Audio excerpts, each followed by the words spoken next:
Luciano Aires, e a partir de agora você está frente a frente com a Justiça, um programa da APAMAGES, Associação Paulista de Magistrados, que tem por objetivo aproximar o cidadão do Judiciário no estado de São Paulo. E é com imensa honra e prazer que nós apresentamos o entrevistado de hoje. Ministro do Supremo Tribunal Federal, Sidney Sanches, conduziu um dos processos mais históricos, se é que a gente pode assim definir, o impeachment do presidente Fernando Collor de Mello. Seja muito bem-vindo, ministro. É com muita satisfação que nós o recebemos em nosso estúdio. Também a minha. Tá certo. Ministro, até chegar ao Supremo foi uma trajetória muito grande. Gostaria que o senhor discorresse um pouco sobre essa trajetória de sucesso e como é que foi essa carreira marcada por inúmeras vitórias e inúmeras conquistas na seara jurídica. Bem, eu, na verdade, comecei na Justiça com 11 anos de idade, porque eu só trabalhei na Justiça. Eu trabalhava num cartório em Pitangueiras, estado de São Paulo. E lá comecei a ter contato com juízes, promotores, advogados e já me impressionava com a atividade de cada um deles. E principalmente a do juiz, pela importância das decisões que tomava para a população. E desde então eu me entusiasmei pelo direito e mais ainda pela carreira do juiz.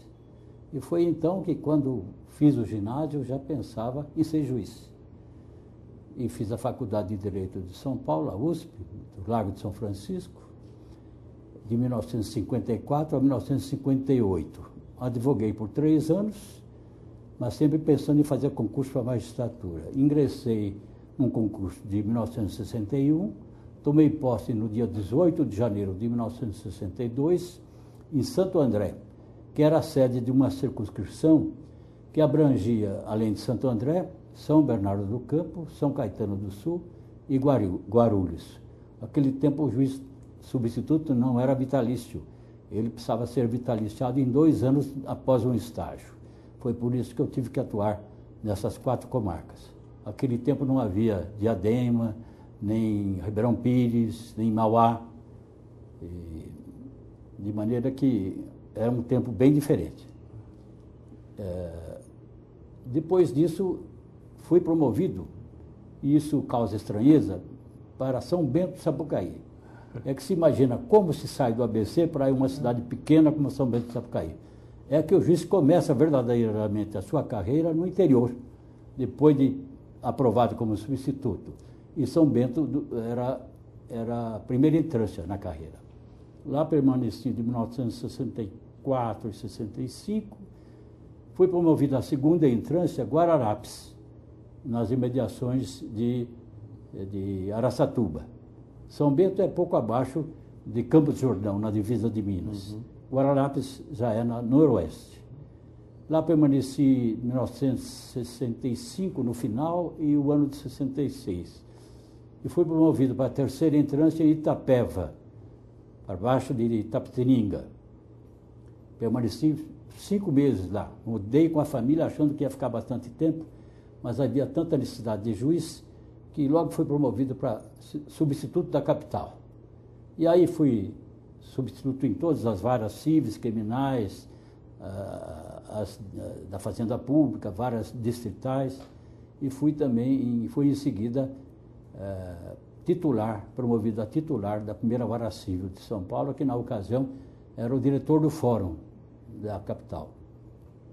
Em seguida, já em 1972, portanto 10 anos depois de ingressar na carreira, fui promovido a juiz substituto de segunda instância, isto é, aquele juiz que só substitui nos tribunais, não atua mais na primeira instância. E foi assim que eu atuei mais no Tribunal de Justiça, um pouco no primeiro Tribunal de Alçada Civil, e depois fui promovido a titular do Tribunal de Alçada Criminal, onde permaneci por 4 meses. Mas como eu estava na época fazendo mestrado e doutorado em processo civil, eu achei de bom alvitre me remover para o primeiro Tribunal de Alçada Civil, onde permaneci por pouco mais de 1 ano. Em 1980, portanto, 18 anos depois de iniciar a carreira, cheguei a desembargador do Tribunal de Justiça, onde permaneci por 4 anos e, em seguida, em 1984, fui nomeado ministro do Supremo Tribunal Federal. E no Supremo eu cheguei à vice-presidência e à presidência. E não me aposentei quando deixei a presidência, porque realmente eu não pretendia me afastar da minha atividade que eu amava tanto. Entre mentes fui também fui vice-presidente e presidente do Tribunal Superior Eleitoral. E, de maneira que, em resumo, a minha carreira foi essa. Em resumo, desde a primeira até a última instância. Em resumo, a vida do senhor foi ser juiz. Né? Ser juiz. Desde que nasceu. Somando 22 anos de carreira em São Paulo e quase 19 de carreira no Supremo Tribunal Federal. Nossa, impressionante.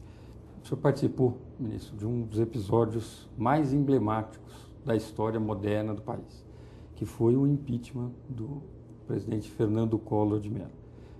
Quando o senhor foi o presidente, né, desse julgamento, presidindo os senadores que votaram pelo impeachment.